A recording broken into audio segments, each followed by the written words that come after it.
जी हां दोस्तों, अजीत पवार के बाद अब फडणवीस को आंखें दिखाएंगे शिंदे। बढ़ गई ताकत, बीएमसी पर शिवसेना का बनेगा मेयर।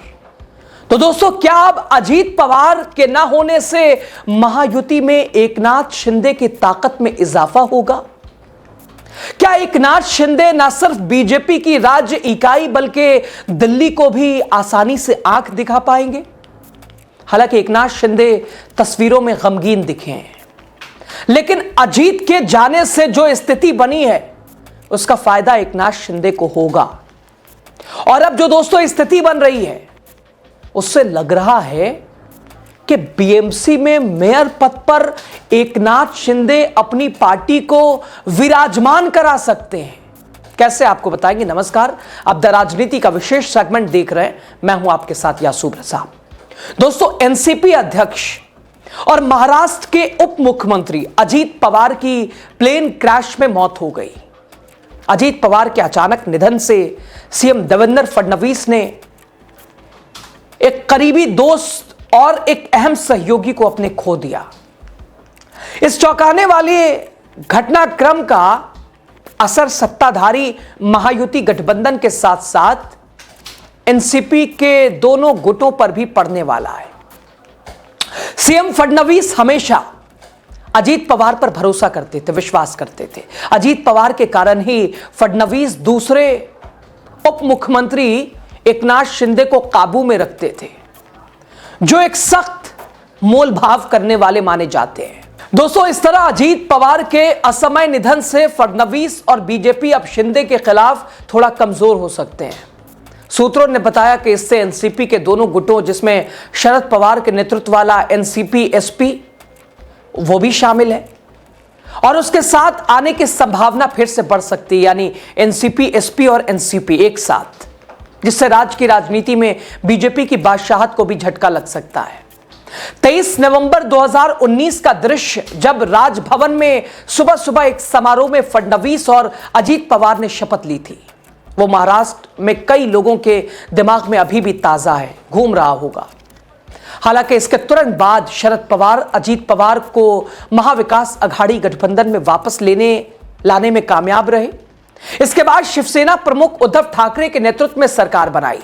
बाद में दोस्तों, फडणवीस ने अजीत पवार के साथ मिलकर अल्पकालिक सरकार बनाने को एक गलती बताया, लेकिन उन्होंने जोर देकर कहा कि उन्हें इसका कोई पछतावा भी नहीं है। सूत्रों ने बताया कि फडणवीस हमेशा अजीत पवार को एक भरोसेमंद राजनीतिक सहयोगी मानते थे, और जिन्होंने महायुति सरकार में शिंदे से निपटने में उनकी मदद भी की। शिंदे के करीबी कुछ नेताओं का अभी भी मानना है कि अगर ये फडणवीस अजीत की जोड़ी नहीं बनी होती, फडणवीस और अजीत की जोड़ी, तो नवंबर 2024 के विधानसभा चुनाव के बाद शिंदे सीएम होते। शिंदे जून 2022 में पिछले महायुति सरकार में सीएम बने, जब उन्होंने शिवसेना को तोड़ा, जिससे उद्धव सरकार गिर गई। एक साल बाद जुलाई 2023 में अजीत पवार ने शरद पवार के नेतृत्व वाली एनसीपी को तोड़कर शिंदे के नेतृत्व वाली सरकार में उप मुख्यमंत्री के रूप में शामिल हो गए। ज्यादातर एनसीपी विधायकों और इसके अलावा प्रफुल्ल पटेल सहित कई सीनियर पार्टी नेताओं ने अजीत गुट को एक तरह से ज्वाइन कर लिया। महाराष्ट्र के एक बीजेपी सूत्र ने कहा कि अजीत पवार का एनडीए में शामिल होना पूरी तरह फडणवीस का कदम था। बीजेपी का केंद्रीय नेतृत्व इससे ज्यादा खुश नहीं था। असल में यह प्रधानमंत्री नरेंद्र मोदी के उन्हें बुलाने के कुछ दिन बाद एनडीए में शामिल हुए। बीजेपी नेतृत्व हमेशा शरद पवार को अपने खेमे में लाने के लिए उत्सुक था। 27 जून 2023 को भोपाल में बीजेपी बूथ कार्यकर्ताओं को संबोधित करते हुए पीएम नरेंद्र मोदी ने एनसीपी पर कथित तौर पर 70,000 करोड़ रुपए के घोटाले में शामिल होने का आरोप लगाया था। और वहीं 2 जुलाई 2023 को बीजेपी ने अजीत पवार को अपने पाले में शामिल कर लिया, जिन पर इस सिंचाई घोटाले में मुख्य आरोपी होने का आरोप था। नवंबर 2024 में चुनावों में महायुति की शानदार जीत के बाद बीजेपी ने 288 सीटों में से 132 सीटें जीत ली, जबकि शिंदे की सेना को 57 और अजीत एनसीपी को 41 सीटें मिली। शिंदे ने फिर से मुख्यमंत्री पद पर दावा करने के लिए कड़ी सौदेबाजी शुरू कर दी।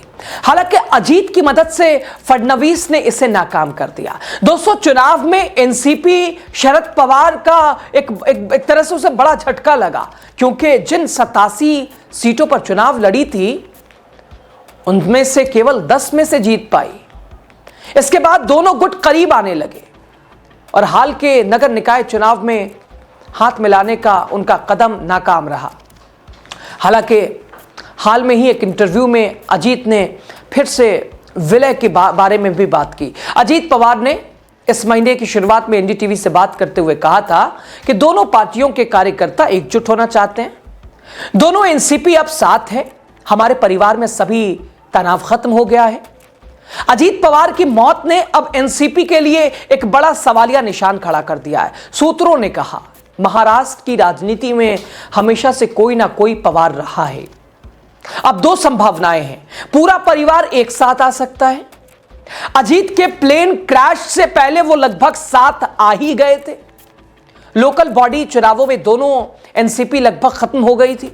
लेकिन दोस्तों, अगर अब मर्जर होता है तो शरद पवार पूरी तरह से फैसले लेंगे, और अगर वो एनडीए में शामिल होते हैं तो फडणवीस अपनी खास पोजीशन खो देंगे। अगर शरद पवार विपक्ष के इंडिया ब्लॉक में रहने और अपनी पकड़ मजबूत करने का फैसला करते हैं तो यह भी फडणवीस के लिए अच्छा नहीं होगा, क्योंकि तब वो शिंदे को नजरअंदाज कर पाएंगे। यानी दोस्तों, अजीत पवार के बाद अब फडणवीस को आंख दिखाएंगे शिंदे। क्या बढ़ गई ताकत? बीएमसी पर शिवसेना का बनेगा मेयर? अगर आप समझने की कोशिश करिएगा इस नजरिए को, इस कहानी को, इस सिचुएशन को, तो एनसीपी अब एक हो सकती है। एनसीपी की ताकत मजबूत हो सकती है। यानी दोस्तों, अजीत पवार के ना होने से महायुति में एकनाथ शिंदे की ताकत में इजाफा भी हो सकता है। और क्या एकनाथ शिंदे न सिर्फ बीजेपी की राज्य इकाई बल्कि दिल्ली को भी अब आसानी से आंख दिखा पाएंगे? लेकिन बड़ा सवाल यह कि अगर एनसीपी और एनसीपी एसपी यानी शरद पवार वाला गुट अगर एक साथ आ जाता है तो यह बीजेपी के लिए कैसे मुसीबत हो जाएगी? और क्या बीजेपी अगर महायुति के साथ ना आने का भी अगर ऑप्शन ना हो तो फिर क्या इंडिया ब्लॉक की तरफ भी रास्ता बन रहा है?